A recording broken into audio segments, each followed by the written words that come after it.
Bapak Ibu sekalian, agar ya bisa fokus kita dengan kajian ya kelompok yang beriman ini, dari kisah seorang yang beriman dari keluarga Firaun ini ada 4 kesaksian kisah. Jadi paling mudahnya ya kita bagi ya kisah orang yang beriman dari keluarga Firaun ini dengan 4 kesaksian kisah. Ya, kesaksian yang pertama terkait dengan apa? Ayat 23 sampai 27 di surah Al-Mu'min itu. Terkait dengan ya dakwahnya Nabi Musa alaihissalam. Nabi Musa diutus ya kepada kaumnya, dan pemuka kaumnya atau apa punggawa kaumnya itu ada 3 ya orang yang menjadi simbol. Yang pertama adalah Fir'aun, yang kedua adalah pejabat menterinya Haman, dan yang ketiga adalah siapa? Qarun ya, pengusaha. Nah, ini yang disebut dengan trio, 3 simbol ya penguasa ketika itu. Dan Nabi Musa alaihissalam ya berdakwah ke tengah kaumnya, dan setiap nabi sebelum Rasulullah SAW berdakwah kepada kaumnya masing-masing ya. Maka Nabi Musa diutus kepada kaumnya dan mengajak Fir'aun, Haman ya, kemudian Qarun dan umatnya ke jalan Allah Subhanahu wa taala. Setiap nabi dan rasul itu satu ajarannya, itu ajaran Islam. Ya, dari satu nabi ke nabi yang lain sama ajarannya, mengesahkan Allah Subhanahu wa taala. Ya, tidak ada ajaran para nabi dan rasul kecuali mengesahkan Allah Subhanahu wa taala. Maka mengajak ya Fir'aun, kemudian mengajak Haman, mengajak Qarun ya, yang mewakili dimensi dalam kehidupan ini untuk ke jalan Allah Subhanahu wa taala. Namun kemudian ya dakwahnya Nabi Musa ini dibalas dengan apa? Berbagai macam rencana jahatnya Fir'aun. Ya. Yang pertama adalah apa? Membunuh karakter. Nah, ini yang dilakukan oleh setiap penguasa, pengusaha, ya orang-orang ahlul batil di setiap zaman. Ya, membunuh karakter. Nah, kalau bahasa lainnya perang opini, ghazwul fikri, itu biasa. Ya, seperti yang dilakukan oleh iblis laknatullahi alaihi, dan itu pula lah yang dilakukan oleh pengikut-pengikut iblis. Ya, maka dituduhlah di situ Nabi Musa sebagai tukang sihir, dan dituduh pula lah Nabi Musa ini sebagai seorang pendusta. Nah, ini di awal Fir'aun itu yakin meyakinkan ya masyarakatnya bahwasanya Nabi Musa ini adalah seorang tukang sihir dan pendusta. Karena kekuasaannya dia dengan apa? Ya dengan mudahnya melontarkan tuduhan seperti itu. Dalam rangka apa? Membunuh yang namanya karakter. Ya, membangun opini sesat. Kemudian ya berlanjut pada yang kedua, ketika nggak sukses ini, kalau opini aja nggak sukses, maka kemudian berlanjutlah kepada apa? Menghilangkan nyawa. Ini sudah kita sampaikan kemarin pada bulan Ramadan, menghilangkan nyawa pengikutnya Nabi Musa alaihi salam. Ya, membunuh orang-orang yang beriman, ya laki-laki orang-orang yang beriman, masya Allah. Ya, bayangkan berapa banyak pengikut Nabi Musa ketika itu. Ya, yang dibantai, yang dihilangkan nyawanya dengan semena-mena. Ya. Dan ternyata ya menghilangkan nyawa ini bagi orang-orang yang beriman bukanlah perkara apa? Yang menakutkan. Ya, dari waktu ke waktu yang namanya keimanan ini, ya kalau dia hidup, dia ingin hidup dalam kemuliaan mengesahkan Allah.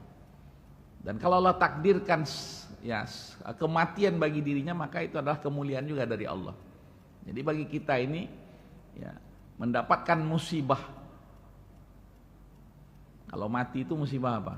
Musibah besar. Ya, dengan cara apapun ya, maka bagi seorang muslim kematian itu adalah mempercepat pertemuannya dengan Allah Subhanahu wa taala, menyegerakan pertemuan kita dengan Allah. Kalau kita diberikan hidup kita dalam kemuliaan karena apa? Mengesahkan Allah Subhanahu wa taala, berdakwah terus. Nah ini, sehingga apa? Dengan menghilangkan nyawa itu tidak mengurangi apa? Semangat ya, orang-orang beriman yang mengikut Nabi Musa ketika itu untuk jauh dari Allah. Justru kemudian bertambah. Nah, ini kelebihannya ya, di zaman Nabi Musa alaihissalam ya, dengan nabi-nabi sebelumnya itu pengikut Nabi Musa ini banyak. Ya, termasuk nanti ada kisah ya, orang yang sangat berpengaruh juga ya di istana Fir'aun, tukang sihir yang kemudian dia beriman kepada Allah Subhanahu wa taala. Itu dalam surat Al-A'raf, begitu juga dalam surat Toha nanti insyaallah pada kesempatan yang lain. Ya. Nah, ternyata tidak menyurutkan langkah untuk terus mengajak orang ke jalan Allah dan terus bertambah. Walaupun laki-lakinya dibunuh. Sehingga muncullah ya, rencana jahatnya Fir'aun untuk membunuh langsung Nabi Musa alaihi salam. Ya. Nah, itu dalam ayat yang ke-26. Wa qala fir'aunu zaruni aqtul Musa. Ya. Dan begitulah cara syaitan membukakan pintu-pintu kejahatan itu. Tidak bisa pintu opini kemudian pintu menghilangkan nyawa pengikutnya. Nggak bisa ya, ternyata hal itu menghambat lajunya ya orang-orang yang beriman kepada Allah, maka kemudian dibuka lagi oleh iblis pintu yang lainnya, itu membunuh ya nabinya. Maka kemudian dengan dua alasan yang dikemukakan oleh Fir'aun, dia bangun opini ya, karena dia penguasa kan mudah dia bangun opini. Maka dia buatlah dua alasan. Yang pertama adalah ya, keberadaan Musa ini ya merubah ideologi negara waktu itu. Ya. Kemudian yang kedua, mengganggu stabilitas keamanan. Dan dua alasan ini selalu ada dari satu masa ke masa yang lain, dari satu penguasa zalim yang satu dengan penguasa zalim yang lain. Alasan ideologi dan alasan keamanan. Jadi yang paling ampuh itu isu ideologi, dan yang kedua adalah isu apa? Isu keamanan. Dan ini pernah disurvei di Indonesia. Ya. Sekarang 2020 yang kemarin pemilu 2000 berapa? 2024. Ya. Nah, pada 2018 itu disurvei.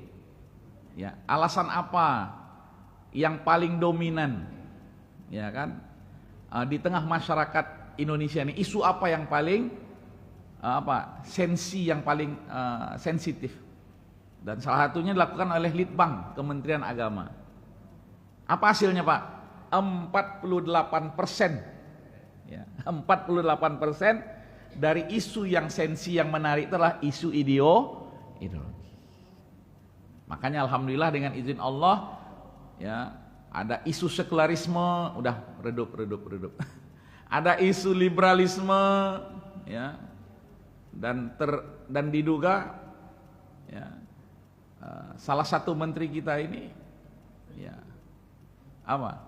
menganut paham liberal ya, menganut paham liberal. Dan ini silakan dicari buktinya sendiri ya, tidak perlu saya buktikan sini karena saya bukan hakim ya, tapi silakan dicari. Nah, ini juga akan redup, apalagi seiring redupnya penguasa batil di dunia hari ini. Dan kita masih hidup walaupun kita udah tua nih ya, dan kita melihat redupnya ahlul batil. Dan mereka selalu menggunakan isu isu ideologi dan kemudian isu keamanan. Nah, kemudian di sini justru ya masuk kepada kesaksian yang kedua dari kisah orang yang beriman dari keluarga Firaun itu. Ya, inilah yang pada ayat yang ke-28 itu Allah ya perlihatkan kuasanya dengan satu orang. Bayangkan di tengah ya istana yang zolim itu, di tengah masyarakatnya yang ya yang diajak untuk melakukan kemusyrikan itu, di tengah pengusaha yang membackup ya kezoliman kekuasaan ketika itu, justru kemudian Allah munculkan satu orang, dan orang itu ternyata dari keluarga Fir'aun. Qala rajulun mu'minun min ali Fir'aun, ya, ada Ali Imran, keluarga Imran. Ali Fir'aun berarti keluarga Nah, itulah iman. Iman itu dia nggak melihat nasab. Dia tidak melihat apa? Tempat. Ya. Istana Fir'aun itu kan identik dengan kezalimannya, dengan kemusyrikannya. Bahkan mengajak untuk menyembah selain Allah, menyembah Fir'aun. Tapi justru disitulah Allah menampakkan apa? Iman itu adalah mutiara. Maka kemudian Allah pertegas, wa qala rajulun mu'minun min ali Fir'aun. Seorang yang beriman dari keluarga Fir'aun. Ya kan? Kita kalau udah bicara Fir'aun, wah yang kebayang tuh apa? Mindset kita apa? Wah ini penguasa yang zalim. Tapi kemudian Allah menyebut wa qala rajulun mu'minun. Diidentikan dari keluarga Fir'aun yang zalim itu seorang yang beriman kepada Allah Subhanahu wa taala. Pertama sekali dia melakukan pendekatan ya. Apa? Pendekatan logika. Nah, ini perlu membangun logika yang baik di tengah masyarakat dalam berdakwah ya. Di samping logika tapi juga ada apa? Etika. Dengan bahasa yang sangat santun ya. Seorang yang beriman dari keluarga Firaun ini ya, dia memberikan apa? Membangun opini yang sehat. Ataqtuluna rajulan ayyakula rabbi Allah. Ya, bagaimana tuan-tuan ini ya, itu bahasa. Ya. Jadi tidak menyerang pribadi. Tapi yang dibangun apa? Apa? Islamic ya, world view-nya. Cara pandangnya, mindset-nya dibangun. Ya, bukan masalah orang ini kafir, orang ini menyembah ya selain Allah, tapi kemudian ya dia membangun apa? Membangun cara berpikir. Apakah kalian? Berarti kalau dengan kalian itu setiap orang akan merasa, apakah ini saya juga ya? Kan begitu kan? Ya. Jadi tidak hanya masalah, "Hei kau Firaun," bukan begitu. Tapi setiap orang merasa, "Oh, apakah saya juga?" Karena orang tahu keberadaan keluarga Firaun ini. Ya, eksistensi dia. Dan bagaimana dia bisa mengelola keuangan negeri ketika itu. Bahkan dalam riwayat dikatakan 100 tahun menjadi menteri keuangannya. Berganti Firaunnya, dia menteri keuangan. Sampai kepada Firaun yang apa? Yang menjadi ya keluarganya sendiri. Nah, ini kan luar biasa. Ya, apakah kalian ya akan menghilangkan nyawa, membunuh seseorang? Nah, opini yang dibangun apa? Ayyakula rabbi Allah. Jadi setiap orang akhirnya apa? Iya ya, Nabi Musa ini datang dengan apa? Mukjizat. Datang dengan bayinat. Datang dengan sultanim mubin yang dijelaskan pada ayat sebelumnya itu. Ya. Datang dengan apa? Bukti-bukti bahwasanya dia betul seorang nabi dan rasul Allah. Maka dia katakan, apakah kalian kemudian ingin menghilangkan nyawa orang seperti itu? Ya, rajulan ayyakula rabbi Allah wa qad ja'akum bil bayyinati min rabbikum. Lihat Pak. Ya, walaupun orang itu ya dianggap dia tunduk kepada Firaun, ya kan? Tetapi dia ingin menyentuh yang namanya apa? Domir. Hati yang disentuh sama dia. Di samping membangun opini tapi menyentuh hati, maka dia katakan apa? Dan ya Nabi Musa ini datang dengan apa? Dengan bukti-bukti yang nyata mir rabbikum. Apa arti rabbikum itu? Tuhan kalian. Itu terhenyak orang kan? Kalau bahasa Minang tahanya.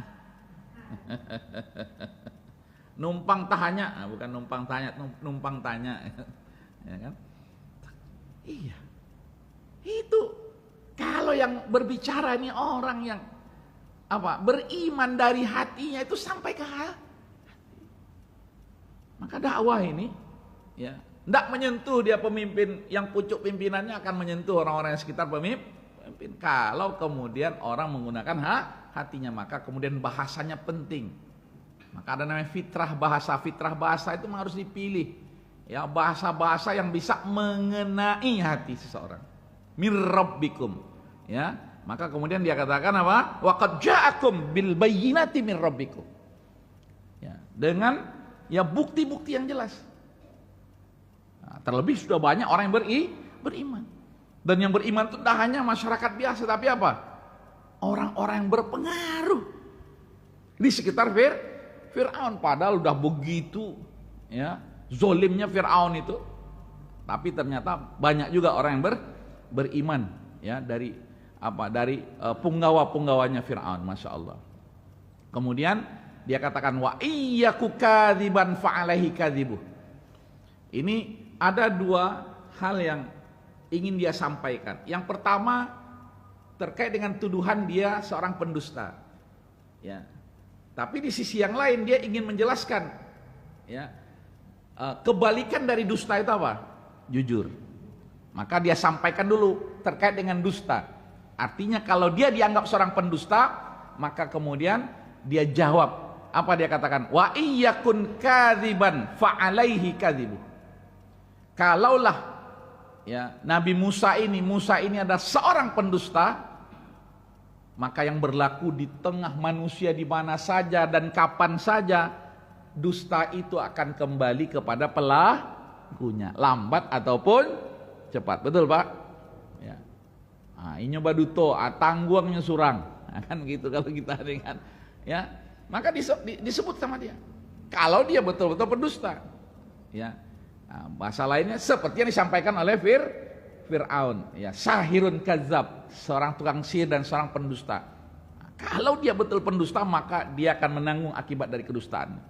Kalau bahasa sekarang itu netizen akan ya akan memviralkan kedustaannya itu. Wah, sekarang ini semuanya ya diviralkan, ya, viralisasi. Nah, ini luar biasa. Nah, wa iyyaku kadziban fa alaihi kadzibuh. Tapi kemudian ya, dia bangun opini yang berikutnya. Bagaimana kalau dia seorang yang jujur, shadiq? Kebalikan daripada dusta. Wa iyyaku shadiqan. Ya. Dan bagian dari kejujuran Nabi Musa itu apa? Menyampaikan risalah Allah. Ya. Berita gembira bagi orang-orang yang menyambut hidayah Allah, tapi juga musibah bagi orang-orang yang menolak keberadaan Allah. Maka dia sampaikan bagian dari yang disampaikan oleh Nabi Musa itu apa? Yusibkum ba'dalladzi ya'idukum.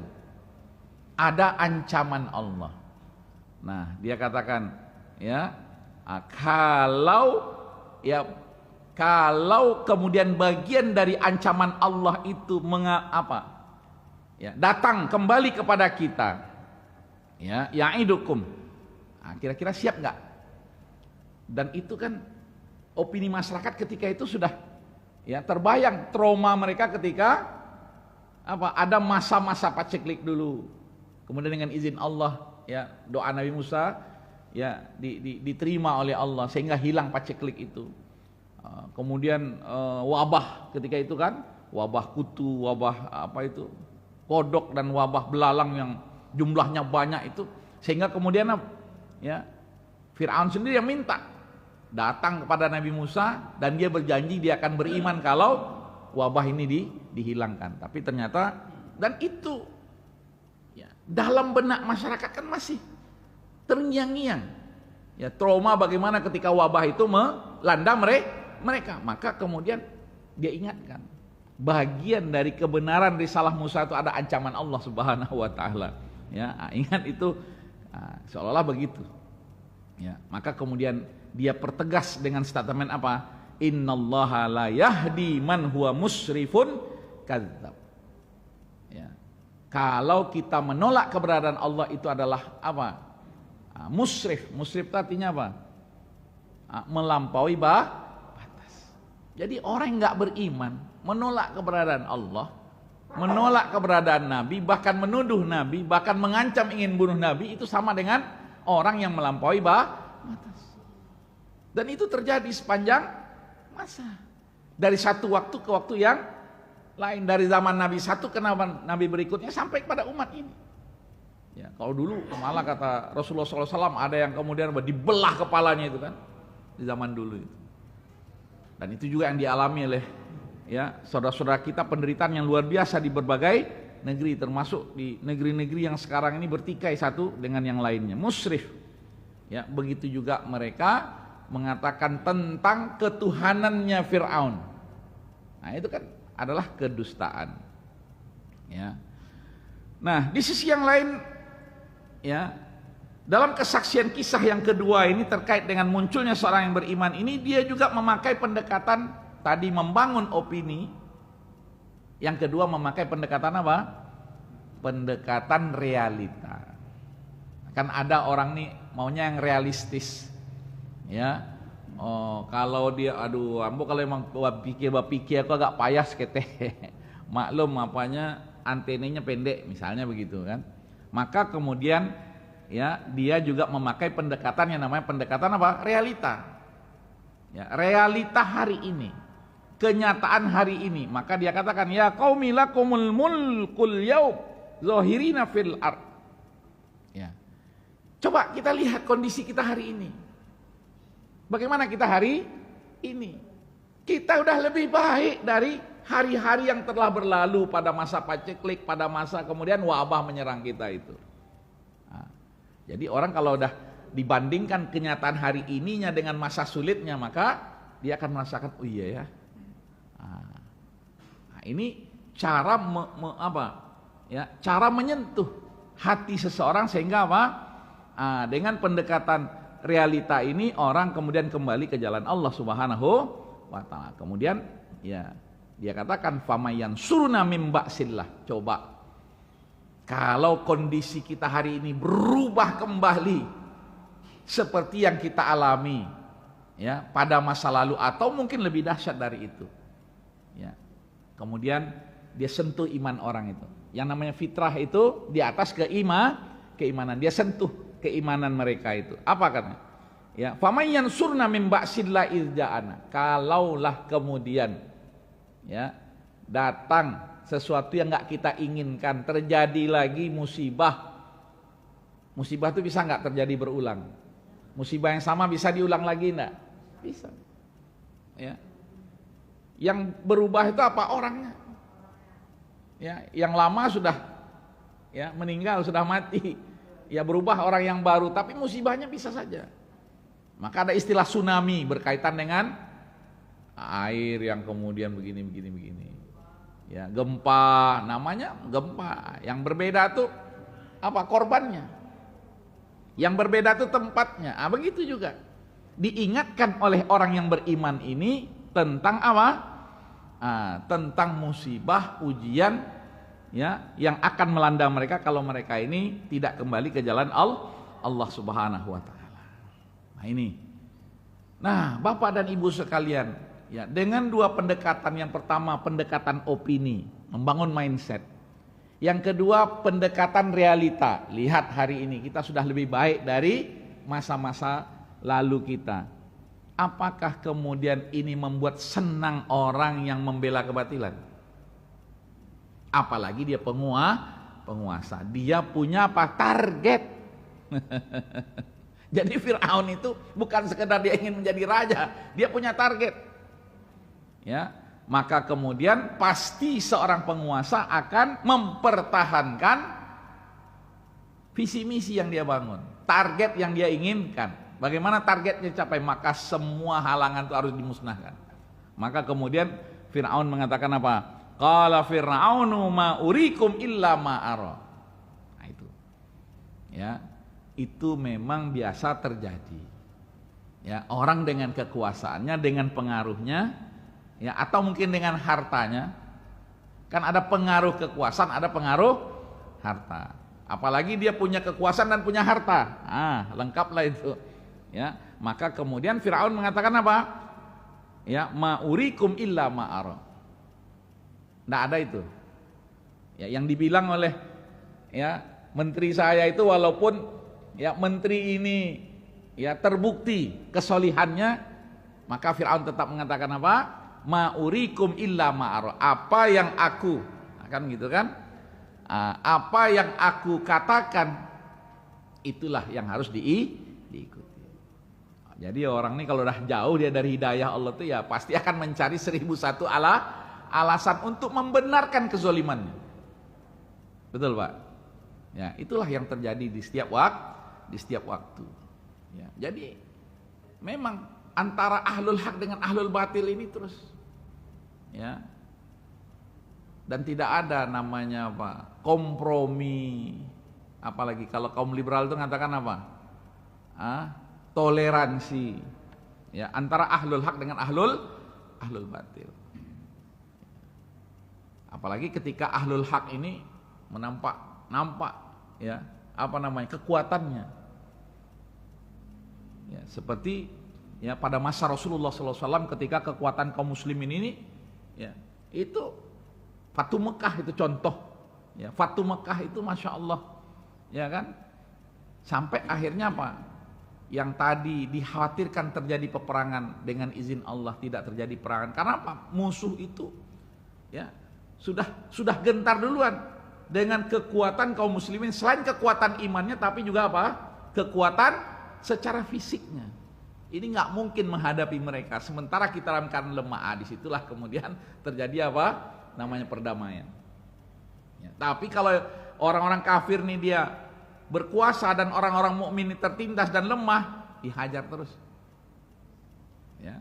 Maka di sini Allah juga perlihatkan ya bagaimana kemudian ketika keimanan itu masuk dalam kuasa Fir'aun, ya, tapi yang namanya Fir'aun dia merasa apa?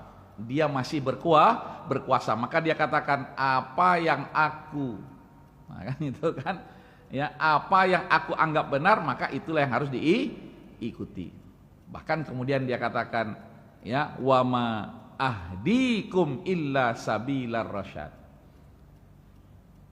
Terutama yang Firaun tujukan kepada orang-orang yang lemah imannya, maka dia katakan aku ini menunjukkan kalian jalan yang benar. Maka yang akan terpengaruh di sini adalah orang yang lemah imannya, lemah ideologinya, ya, lemah semuanya. Ya, nah, ini selalu dilakukan oleh para penguasa.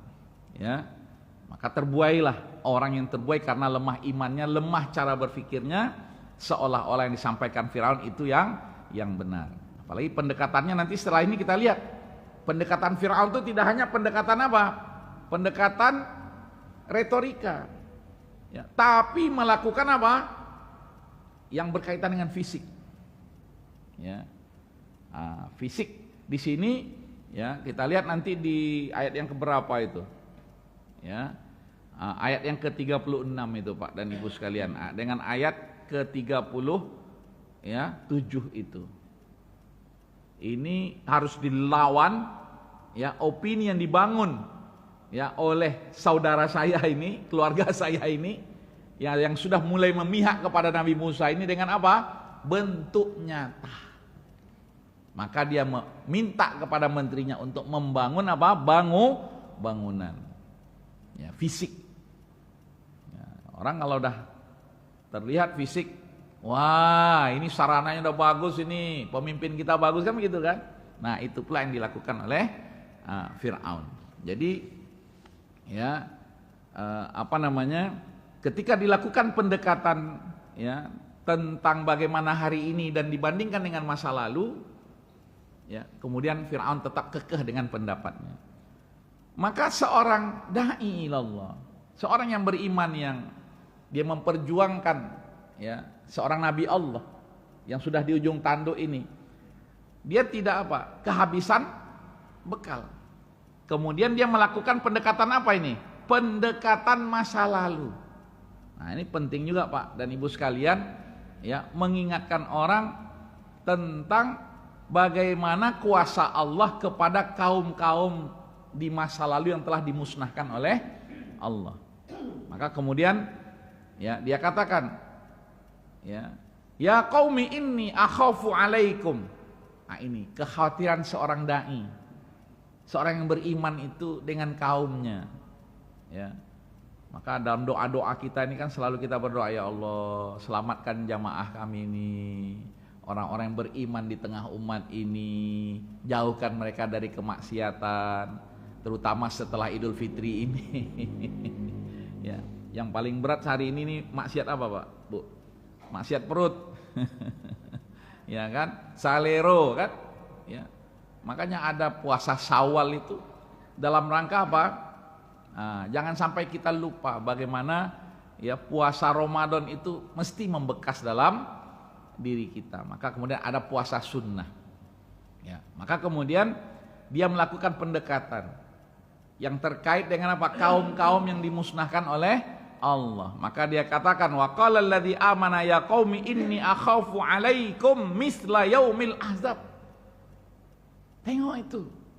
Ya, orang-orang kelompok-kelompok ya atau apa namanya sekte-sekte sesat ya, masyarakat-masyarakat yang enggak ikut nabi mereka bagaimana apa? Mereka seperti kaumnya Nabi Nuh, seperti kaumnya Ad, seperti kaum Tsamud dan orang-orang yang setelah mereka. Itu kan fi'ah kafiroh semua. Ya kan, kelompok-kelompok sesat yang menolak Allah, yang menolak nikmat Allah. Ya, bagaimana kata orang yang beriman ini? Mereka apa? Dimusnahkan oleh Allah. Tapi dia kemudian dia mengatakan dengan kalimat apa? Ya, dan Allah sesungguhnya memusnahkan mereka bukan karena apa? Kezaliman yang Allah lakukan, tapi justru karena apa? Kezaliman mereka sendiri. Tidak ada kezaliman dari Allah. Maka dia tekankan kalau ada opini yang terbangun, oh ini Allah zalim kepada mereka. Maka dia katakan wa ma Allahu yuridu zulman lil ibad. Nah, ya, ini masalahnya hamba sendiri yang menzalimi diri mereka. Mereka tidak mau menyembah Allah Subhanahu wa taala. Di satu sisi ya dilakukan pendekatan masa lalu. Nah, ini ya lengkap. Tapi kemudian disempurnakanlah dengan pendekatan masa yang akan datang. Jadi iman kepada hari akhir ini harus ditekankan kembali kepada apa? Kepada setiap umat ini, disentuh hatinya. Ini kita tidak hanya berhadapan dengan masa lalu, tidak hanya berhadapan dengan hari ini, tapi kita juga harus mempertanggungjawabkan di masa yang akan datang. Maka kemudian dia katakan, ya apa? Wa ya qaumi inni akhafu alaikum yaumat tanad. Diingatkan tentang adanya hari pertanggungjawaban. Nah, ini penting. Apalagi Rasulullah SAW dalam sebuah hadis itu menjelaskan, ya dari 1000 orang yang dihisap tuh hanya satu yang selamat. Masya Allah. Dari 1000 manusia, ya per 1000 manusia yang dihisap tuh hanya satu yang selamat.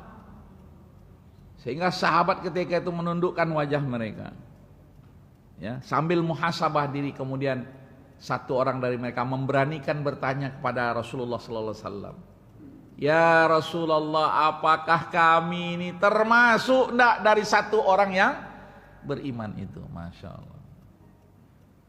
Bayangkan Pak, dari 1000 manusia yang akan dihisap nanti, satu yang selamat. Maka kemudian salah seorang sahabat memberanikan dirinya bertanya, "Apakah kami ya Rasulullah masuk enggak dari satu yang beriman itu?"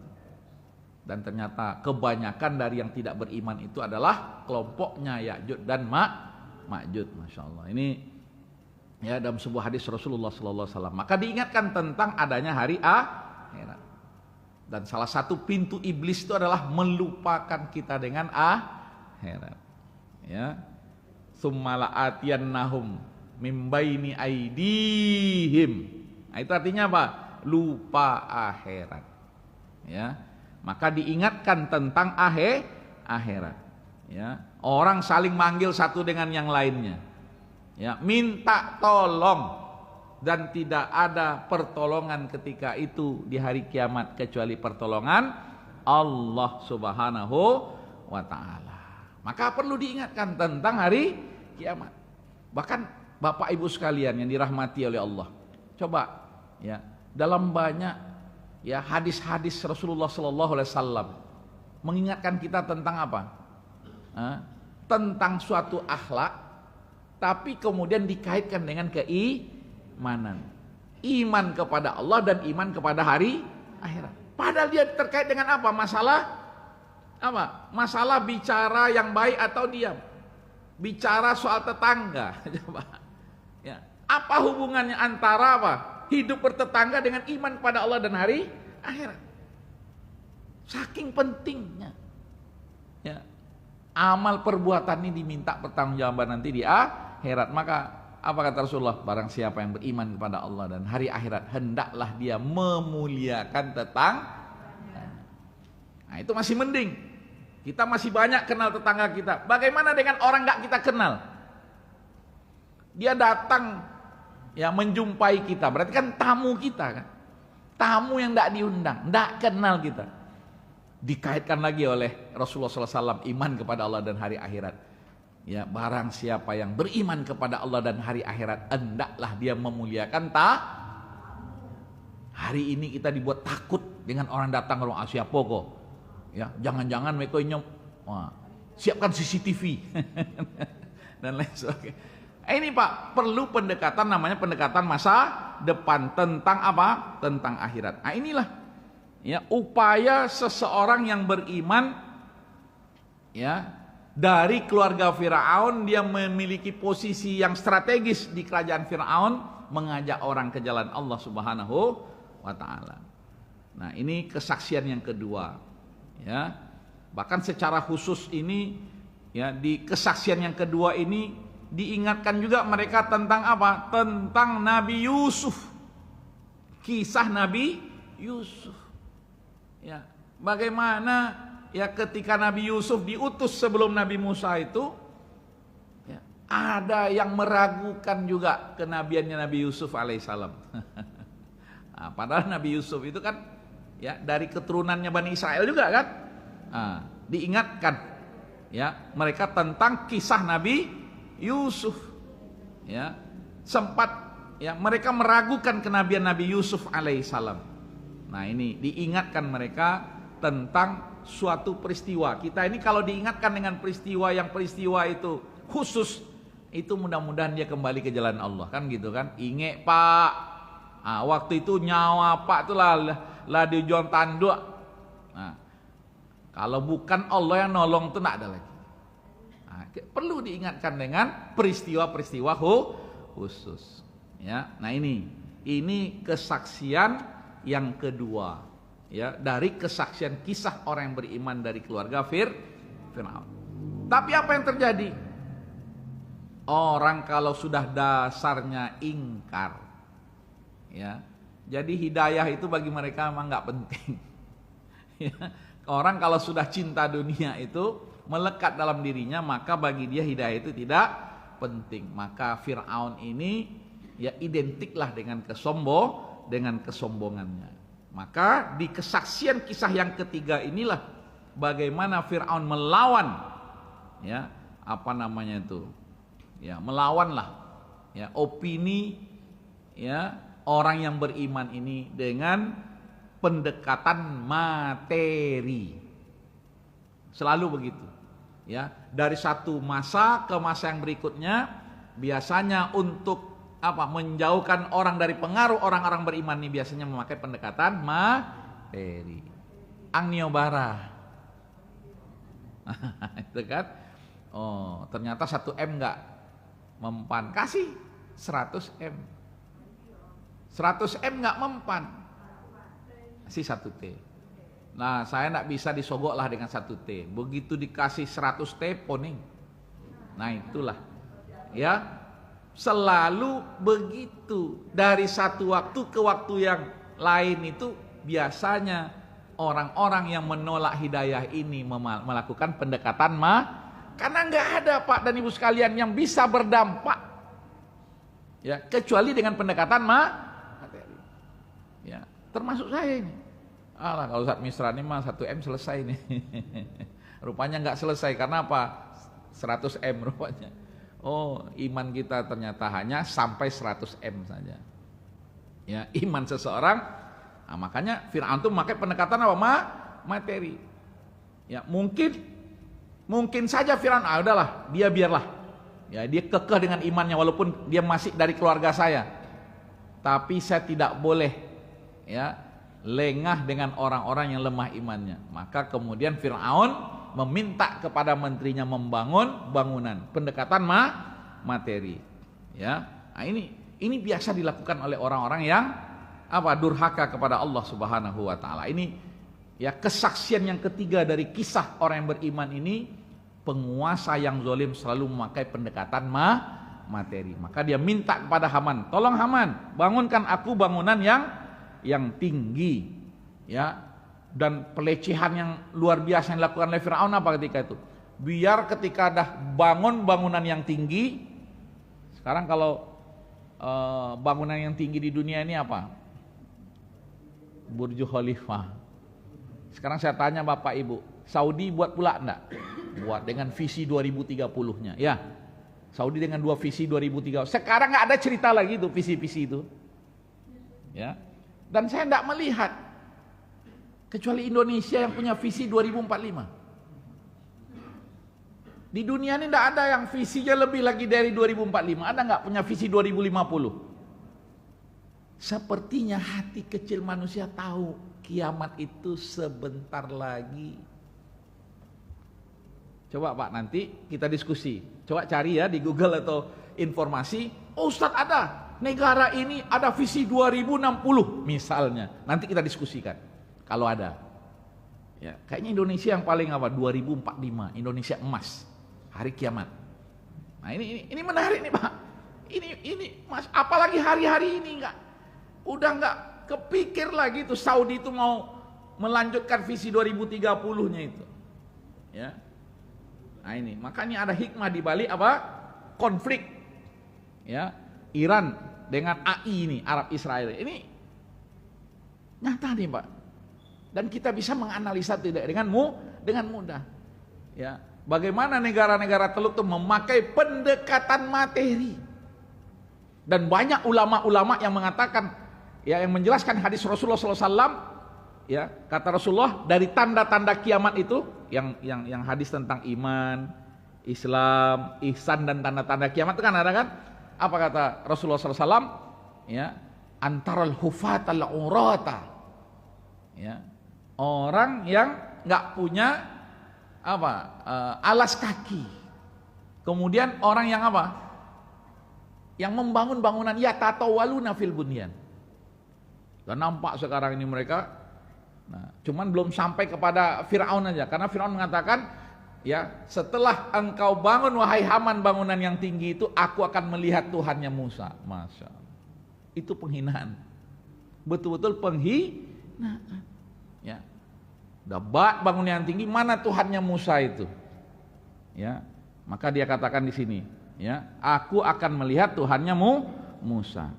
Ya, at-taliu ila ilahi Musa. Tapi yang menarik, Bapak dan Ibu sekalian, walaupun dia memakai pendekatan materi, ya, dia merasa bangga dengan karyanya itu, punya bangunan yang tinggi itu. Dia tidak seperti di awal mengatakan Musa itu seorang tukang sihir dan pendusta. Tapi di sini justru seorang Firaun yang mengatakan Aku kata Firaun nih, ya, aku kira. Nah, ini penting, ya.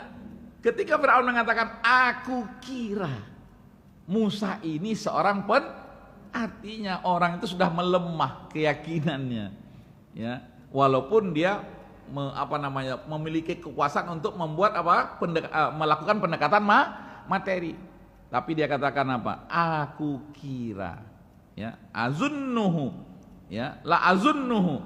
Ayat berapa tuh? Ayat 3 ayat berapa tuh? Ayat 37 ya. La azunnuhu kaziban. Itu. Ya, dia katakan, ya, la azunnuhu. Jadi dia memakai prasangka, coba. Aneh kan? Nah, tapi itulah, ya, Allah menampakkan kelemahannya, ya, Fir'aun. Kemudian Allah pertegas lagi, ya, wa kadzalika zuyyina. Jadi, ya, zuyyina itu zina, dijadikan indah. Ya. Fir'aun, ya, mengira, ya kan, investasi dia dengan pendekatan materi itu, ya, itulah, ya, kehebatan dia. Tapi ingat, zuyyina, dijadikan indah. Artinya apa? Itu fata morgana saja. Bukan yang hakiki.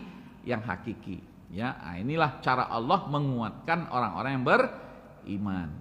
Ya, wa ma kaidu fir'auna illa fi tabab. Ya, kata Mujahid, tabab ini artinya khasarah. Khasarah itu rugi, ya. Apapun yang direncanakan oleh ahlul batil itu maka ya semuanya akan menyebabkan kerugian. Nah, inilah Bapak dan Ibu sekalian, perlunya kita berpegang teguh kepada kebenaran. Insyaallah ada waktu nanti kita lanjutkan kepada kesaksian yang keempat. Ya, dari kisah orang yang beriman kepada apa yang beriman dari keluarga Firaun ini, ya, yaitu apa? Jangan pernah bosan mengajak orang ke jalan Allah. Jangan ingin masuk surga sendiri. Ini insyaallah nanti kita pertegas, karena itulah perlu membentuk yang namanya jamaah muslimah. Ya, kelompok muslim, masyarakat muslim. Dan saya punya kepentingan di sini untuk sama-sama kita membangun yang namanya masyarakat muslim. Ya, karena fitnah semakin ke akhir zaman ini, ya, semakin dekat kepada tanda-tanda besar kiamat ini semakin besar. Dan yang ditembus, ya, dari berbagai fitnah itu apa? Hati manusia. Kemarin dah saya sampaikan, ya, hadis tentang apa?